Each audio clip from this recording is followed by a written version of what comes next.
ஒரு வழியாக நம்ம அக்காவை பார்த்தாச்சு. ஆனால் நீங்களும் தமிழ் தானா? தமிழ் தெரியும் அவங்களுக்கு? எஸ். ஒரு வழியாக நம்ம தமிழ்காரங்களை பார்த்தாச்சு. நம்ம அக்கா நம்ம அண்ணன். ஓகேண்ணா ஓகே. வரேன், நாளைக்கு வரேன், இங்கே தான் வருவேன்.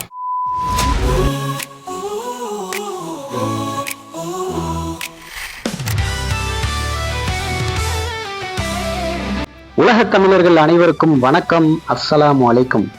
அன்பு நண்பர்களே, வீடியோக்கு உங்கள் அனைவரையும் வரவேற்கிறேன். இப்போ நம்ம எங்கே இருக்கோம் அப்படின்னு பார்த்தோன்னா, நவி மும்பையில் துருபே அப்படிங்கிற ஒரு இடத்துல இருக்கிறோம். அதுவும் ஜனதா மார்க்கெட் அப்படின்னு சொல்லுவாங்க. இப்போ நம்ம உள்ளே வரும்போது சின்ன சின்ன கடைகள்லாம் ஸ்டார்ட் ஆகுது பாருங்கள். குறிப்பாக காய்கறி கடைகள், பழக்கடைகள், அந்த மாதிரி சின்ன சின்ன கடைகளாக இருக்கும். இடம் கொஞ்சம் நெரிசலாக தான் இருக்கும். காரு, அப்புறம் ஆட்டோ, பைக்கு எல்லாம் அப்படி இப்படி போயிட்டுருக்கனால கொஞ்சம் நெரிசலாக தான் இருக்கும். பட் இதுதான் ரொம்ப மெயினான மார்க்கெட், நவி மும்பையில் துருபே அப்படிங்கிற இடத்துல. அதுவும் நியர்பை ரயில்வே ஸ்டேஷன் பக்கத்துலேயே இருக்குது இந்த மார்க்கெட்டு. கிட்டத்தட்ட உள்ளே மட்டுமே 2 கிலோமீட்டர் வரைக்கும் நம்ம போகிற மாதிரி இருக்கும். ஸோ நம்ம ஸ்டார்டிங்கில் போகும்போது பார்த்தீங்கன்னா சின்ன சின்ன கடைகளாக இருக்குது பார்த்தீங்களா, காய்கறி கடைகள், பழக்கடைகள். இதை தாண்டி பார்த்தீங்கன்னா வெவ்வேறு கடைகள் இருக்கும். ஒரே கடைகள் மட்டுமே இருக்காது. அதாவது காய்கறி கடைகள்னால் காய்கறி கடைகள் மட்டுமே இருக்காது, பழக்கடைகள் மட்டுமே இருக்காது. வெவ்வேறு கடைகள், துணிக்கடைகள்லேருந்து, ஹார்ட்வேர்ஸ்லேருந்து, அப்புறம் சின்ன சின்ன ஃபேன்சி ஸ்டோர்லேருந்து எல்லாமே இருக்கும். இது நம்ம பார்க்குறது வந்து பிகினிங் தான், அதாவது முன்னாடி நம்ம பார்க்குறோம். ஸோ உள்ளே போக போக பார்த்தீங்கன்னா உள்ளே போய்கிட்டே இருக்குங்க.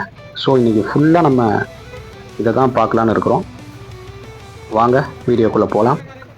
நல்வரவு அன்பு நண்பர்களே.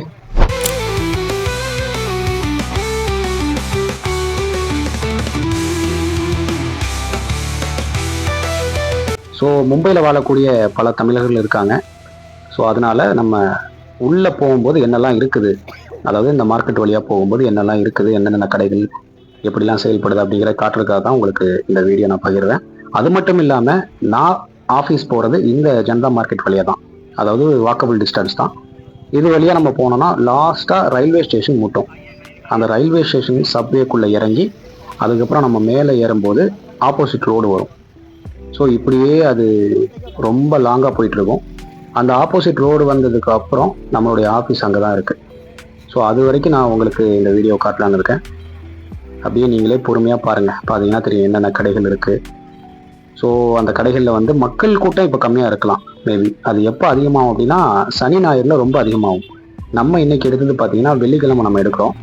அதுவும் சனிக்கிழமை, ஞாயிற்றுக்கிழமை ரொம்பவே கூட்டம் அதிகமாக இருக்கும். நம்ம கிட்டத்தட்ட சரவணா ஸ்டோர்ஸ், டி நகர் அதெல்லாம் பார்க்குறோம் இல்லையா, எந்த அளவுக்கு க்ரௌட் அதிகமாக இருக்கும். ஸோ அந்த மாதிரி நம்ம இதை நினச்சிக்கலாம். அந்த அளவுக்கு கூட்டம் அதிகமாக இருக்கும். ஸோ சென்னையில் மட்டும்தான் அதிகமான கூட்டம் கிடையாது, மும்பையில் எக்கச்சக்கமான அந்த மார்க்கெட் இருக்குது. அதுலேயும் குறிப்பாக அந்த ஜனதா மார்க்கெட்டுங்கிறது ரொம்ப ஃபேமஸ்ஸு. இதில் கூட்டங்கள் ரொம்ப அதிகமாக இருக்கும். அதுவும் ரொம்ப சில பொருட்கள்லாம் பார்த்திங்கன்னா ரொம்ப குவாலிட்டியாகவே இருக்கும். அதுக்கு இந்த மார்க்கெட் ரொம்ப ஃபேமஸ் அப்படின்னு சொல்லலாம். அதே சமயத்தில் சீப்பாகவும் கிடைக்கும். அதிகமாக இப்போது சென்னையில் வந்து வியாபாரம் பண்ணுறாங்க இல்லையா, அதிகமாக இங்கேருந்து வாங்கிட்டு போய் தான் அங்கே ஒரு சில இடங்களில் வந்து வியாபாரம் பண்ணுறாங்க. சென்னையில் மட்டும் கிடையாது, அது ஆந்திராவாக இருக்கலாம், கேரளாவாக இருக்கலாம். மும்பையில் இந்த மாதிரி மார்க்கெட், ஜனதா மார்க்கெட் மட்டும் இல்லை, இன்னும் ஒரு சில மார்க்கெட் இருக்குது. அப்படியான மார்க்கெட்டில் இந்த ஜனதா மார்க்கெட் ரொம்ப ஃபேமஸான மார்க்கெட்.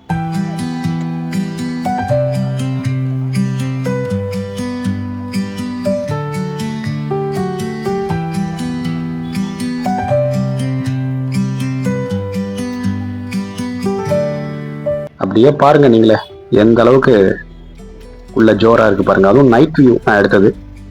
மார்னிங் வந்து நம்ம எடுக்க முடியாது, மோஸ்ட்லி மார்னிங் பயங்கர கூட்டமாக இருக்கும். ஸோ நைட் ஆகும்போது கூட்டம் அவ்வளோ தெரியல. எப்போவுமே நைட்டு தான் கூட்டம் அதிகமாக இருக்கும். ஆனால் இங்கே கொஞ்சம் டிஃப்ரெண்ட்டு. மார்னிங் வந்து கூட்டம் அதிகமாக இருக்கும், நைட்டு கொஞ்சம் கம்மியாக இருக்கும். பாருங்கள் ஸ்வீட்ஸ்லாம் இருக்குது பாருங்கள், எல்லாமே இருக்கும். மொபைல் ஷாப்லேருந்து, ஹார்ட்வேர் ஷாப்லேருந்து, ட்ரெஸ் ஷாப்லேருந்து, ஸ்வீட்ஸு, சாப்பாடு, பானிபூரி, அப்புறம் மொபைல் கேசஸ், பர்ஃப்யூம்ஸு, கிளாத்தஸ், நீங்களே பார்த்தீங்கன்னா தெரியும். ஆனால் நம்ம தனிப்பட்ட முறையில் போய் அந்தந்த கடைகளை நம்ம ஃபோட்டோ எடுக்க முடியாது, ஒரு சில கடைகளை அலோவ் பண்ண மாட்டாங்க. ஸோ அதனால நம்ம உள்ளே போகிற வரைக்கும் என்னென்ன கடைகள் இருக்கோ எல்லாத்தையுமே உங்களுக்கு காட்டுறதுக்காக எடுத்துருக்கேன்.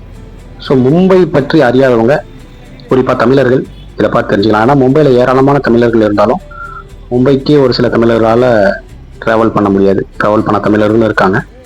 ஸோ அவங்களுக்கு மும்பையுடைய மார்க்கெட் எப்படி செயல்படுது, எப்படி இருக்குது அப்படின்னு தெரிஞ்சுக்கணும் இல்லையா. ஸோ அதுக்காக இதை பார்த்தா தெரியும். குறிப்பாக நம்ம சென்னையுடைய மார்க்கெட் எடுத்துக்கிட்டோம்னா அங்கே எந்த அளவுக்கு ரீசனபிளாக ப்ரைஸ் கிடைக்கும்னு நமக்கு தெரியாது. ஆனால் மும்பை இந்த மார்க்கெட்டை பொறுத்த வரைக்கும் ரொம்ப ரீசனபிளான ப்ரைஸ் இருக்குது. அதை வந்து நான் உறுதியாக சொல்லுவேன். அதே சமயத்தில் குவாலிட்டியும் இருக்குது. ரொம்ப சூப்பர் குவாலிட்டின்னு சொல்ல மாட்டேன், ஆனால் அவங்க அந்த குவாலிட்டியை பர்ஃபெக்டாக மெயின்டைன் பண்ணுறாங்க.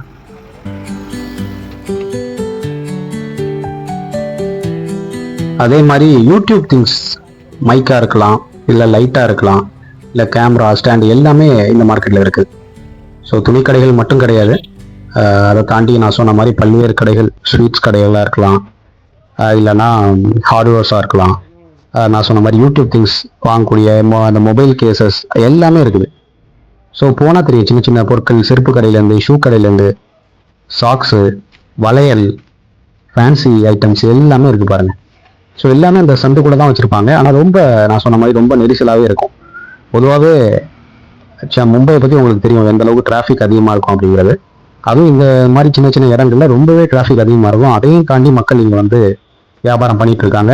அந்த வியாபாரத்தினுடைய பொருட்களை வாங்குறதுக்காகவும் மக்கள் ஏராளமான பேர் வர்றாங்க. அப்படின்னா நீங்கள் யோசிச்சு பாருங்கள் எந்த அளவுக்கு இந்த இடம் ரொம்ப ஃபேமஸான இடமா இருக்குது அப்படின்னு. ஸோ அப்படியே நம்ம உள்ளே போய் பார்த்தோம் அப்படின்னா இன்னும் அது முடியலை, போய்கிட்டே தான் இருக்குது. ஸோ இப்போ நம்ம உள்ளே பார்த்தது வந்து ரொம்ப மெயினான கடைகள். ஸ்டார்டிங்கில் வரும்போது சின்ன சின்ன கடைகள் இருந்துச்சு இல்லையா? இப்போ உள்ளே வரும்போது மெயினான கடைகள் எல்லாமே நம்ம பார்த்தோம். இப்போ நம்ம வெளியே வந்துட்டோம். ஸோ வெளியே வரும்போது அதை தாண்டி சின்ன சின்ன கடைகள்லாம் அந்த சந்தில் வந்து போட்டு வச்சுருப்பாங்க.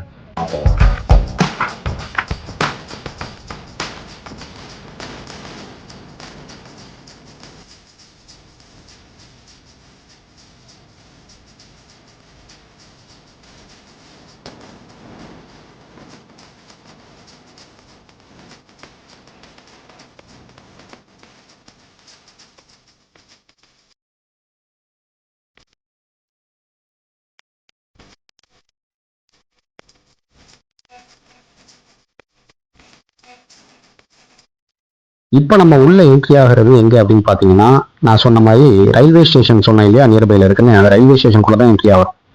இதுதான் ரொம்ப மெயினான ரயில்வே ஸ்டேஷன், துர்பே ரயில்வே ஸ்டேஷன். பார்த்தீங்களா எப்படி இருக்கு பாருங்க. அதே சமயத்தில் இன்னொரு விஷயம் என்ன அப்படின்னா, இந்த ரயில்வே ஸ்டேஷன் பக்கத்தில் தான் ரெட் லைட் ஏரியாவும் இருக்குது.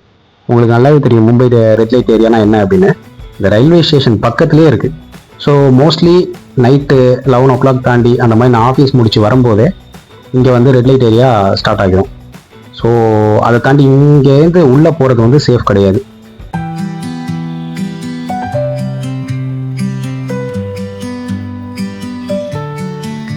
துர்பே ரயில்வே ஸ்டேஷனுடைய சப்வே இது உள்ளே போய் அந்த சைடு நம்ம மேலே ஏறினா ஆப்போசிட் ரோடு வந்துடும். அங்கே தான் நாம் ஒர்க் பண்ணுற ஆஃபீஸ் இருக்குது. ஸோ அதுக்குள்ளே தான் இப்போ போகிறோம் பாருங்கள்.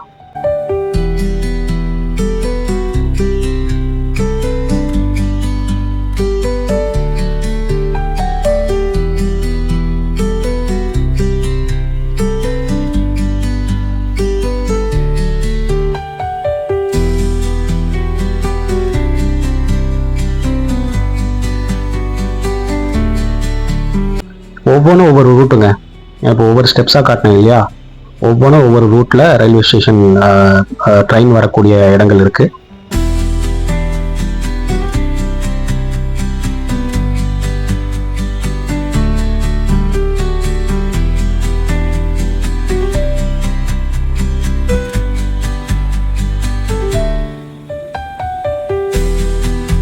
ஸோ இப்போ நம்ம வெளியே வந்துட்டோம். வெளியே வரும்போது பார்த்தீங்க அப்படின்னா ரயில்வே ஸ்டேஷன் வந்து லெஃப்ட்டில் இருக்குது பார்த்தீங்களா, ட்ராக் இருக்குது லெஃப்ட்டில். ஆப்போசிட்டில் அப்படியே ரோடு, அதுதான் மெயினான ரோடு ஆப்போசிட்டில்.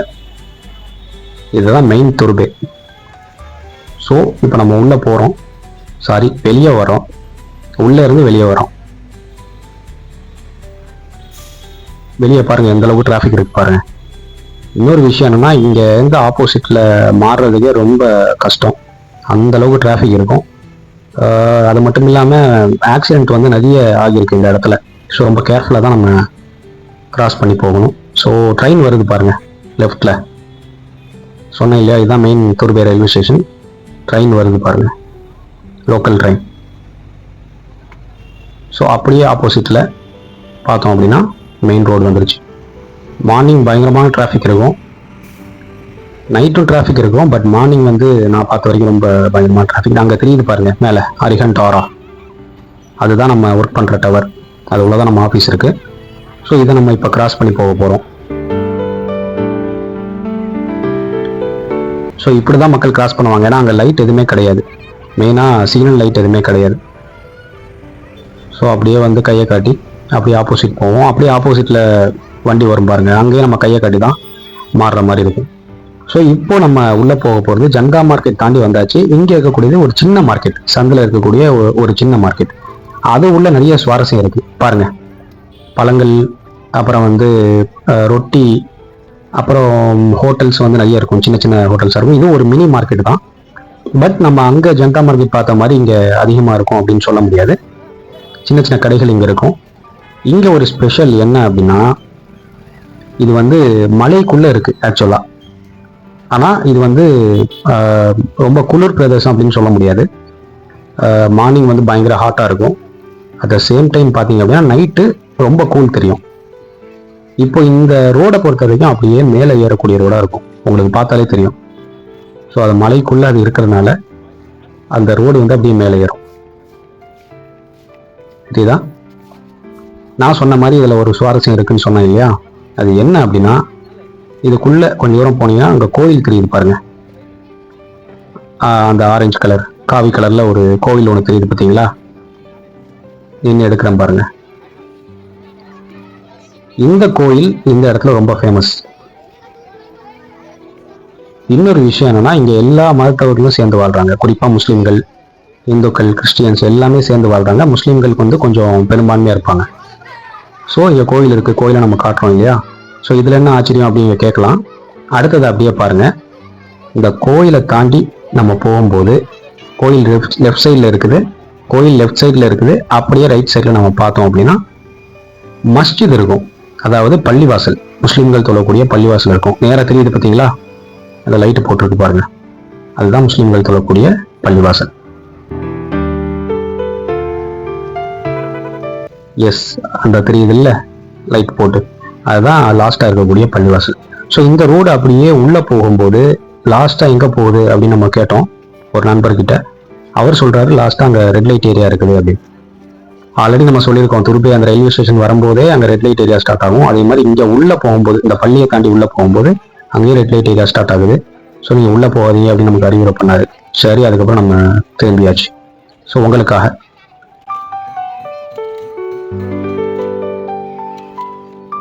ஸோ அவ்வளோதான் கைஸ், இதோட இந்த வீடியோ முடியுது.